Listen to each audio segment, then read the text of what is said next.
Então o pastor João Marcos hoje, eu acho que foi a pessoa que Deus escolheu para esse tempo, porque a visão dele é diferente da visão do Tim Shack. O Tim Shack era um homem que concentrava tudo na sede. O pastor João Marcos, ele não fica na sede. Ele atende, ele vai aos campos, ele está com os missionários, está com os coordenadores, está com as lideranças nacionais, fazendo parcerias, criando oportunidades de parcerias para entrar em países que eram considerados países fechados hermeticamente.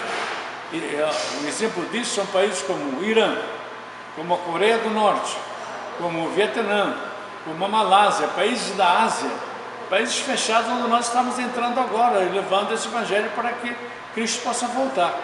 Então são épocas diferentes, programas diferentes, mas Deus usa a pessoa certa naquele momento que Ele quer usar.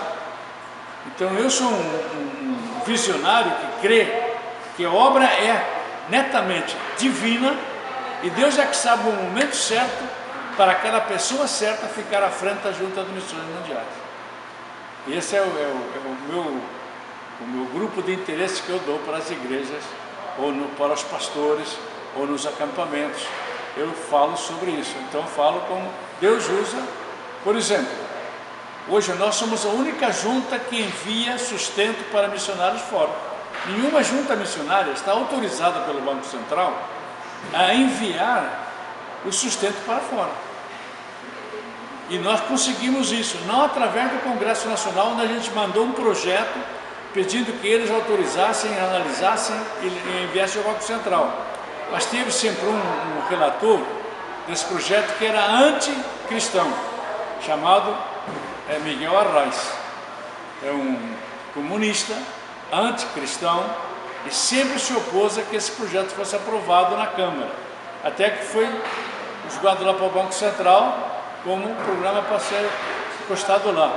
Mas Deus usou uma pessoa, Deus usou um homem que não era membro de nenhuma igreja, mas um homem que foi ajudado pela segunda Igreja Batista de Campos, onde está o Colégio Batista.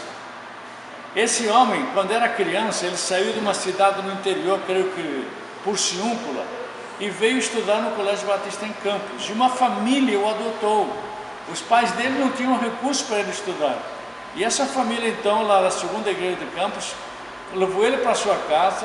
Durante os estudos do fundamental até ao ensino médio, ele ficou com essa família. E quando terminou, ele foi fazer a faculdade, então saiu. Então esse homem foi criado dentro de uma igreja batista, ele nunca se batizou agora recentemente.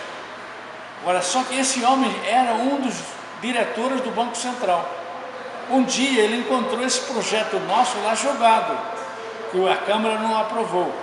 E quando ele leu aquele projeto, ele ficou encantado. Ele disse: poxa, esse é o povo que me ajudou. E ele falou para o diretor-geral do Banco Central: o que quer dizer esse projeto aqui? Ele falou: olha, esse é projeto aí de uma igreja, dos crentes, mas que o Congresso não aprovou porque achava que eles queriam fazer lavagem de dinheiro para fora. E aí esse homem disse o seguinte para o diretor-geral do Banco Central: eu conheço esse povo, eu conheço essa igreja, porque se hoje eu cheguei aqui onde cheguei, eu devo isso a essa igreja. Porque eles me acolheram, eles me deram instrução, me deram preparo. E depois que eu terminei, eu saí do meio deles. Mas esse povo a gente pode confiar. Se o senhor está disposto a aceitar esse projeto, eu lhe dou todo o apoio. E por isso que o nosso projeto foi aprovado pelo Banco Central. E o Banco Central determinou que o Bradesco seja o banco que nos dá o apoio para enviar o sustento para o exterior, para os nossos missionários.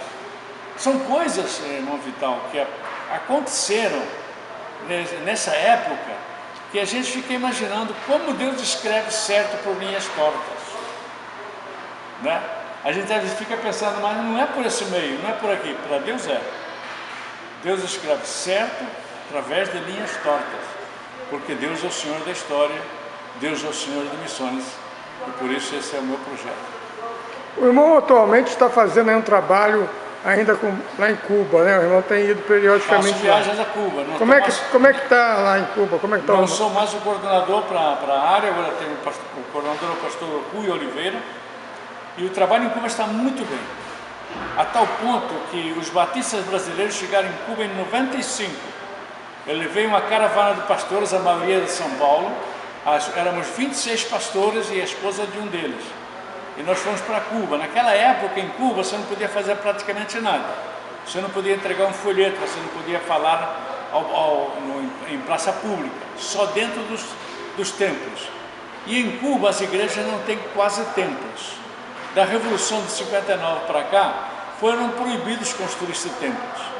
Só os templos que existiam, que deterioraram, então, com o pedido das igrejas, o governo paulatinamente ia autorizando reformas, mas ainda hoje não se pode construir templos religiosos em Cuba.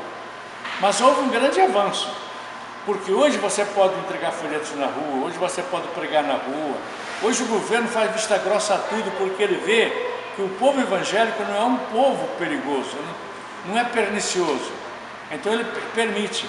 Mas em 1995, 96, 97, aquele começo, era muito difícil. Tivemos pastores que foram obrigados a retornar, não puderam ficar lá uma semana sequer, porque eles, sem querer, falaram coisas que não deviam falar.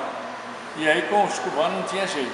Mas hoje o próprio presidente de Cuba, Raul Castro, isso eu lhe digo porque isso passou-se há 4 anos atrás, houve um congresso do Conselho Mundial de Igrejas, que é a única instituição religiosa que o governo cubano tem diálogo. Por quê? Porque se você quiser chegar em Cuba e pregar o Evangelho numa igreja, você tem que ter um visto religioso. E esse visto religioso é pedido pelo Conselho Mundial de Igrejas ao governo. Então, há 4 anos atrás, o Conselho Mundial de Igrejas realizou um congresso em Havana e convidaram o presidente de Cuba, na época já era o general Raul Castro. Foi o comandante do exército ainda, é o comandante das Forças Armadas, e é o presidente da República. E ele foi nessa reunião, ele deu uma palavra, ele usou da palavra, ele era pouco falar, mas quando ele acabou de falar o que ele queria, ele fez um apelo, e o interessante é que a televisão nacional estava naquele momento focalizando ele o tempo integral. E naquele momento, quando aquele presidente disse o seguinte para aqueles líderes do Congresso do Conselho Mundial de Igrejas, ele disse: eu quero aproveitar a oportunidade para pedir à igreja que está aqui representada que orem ao vosso Deus, para que Ele me ajude a governar o meu povo. Meu irmão, o povo cubano assistiu isso ao vivo. E o que eles disseram foi o seguinte: olha, se o nosso presidente pode estar numa reunião de evangélicos, por que é que a gente não pode entrar numa igreja evangélica? E as portas se abriram para o evangelho em toda Cuba. Hoje há missionários espalhados por todas as cidades de Cuba, praticamente. O próprio governo está permitindo isso. Hoje não há mais aquela coibição, hoje há a abertura para se pregar o evangelho.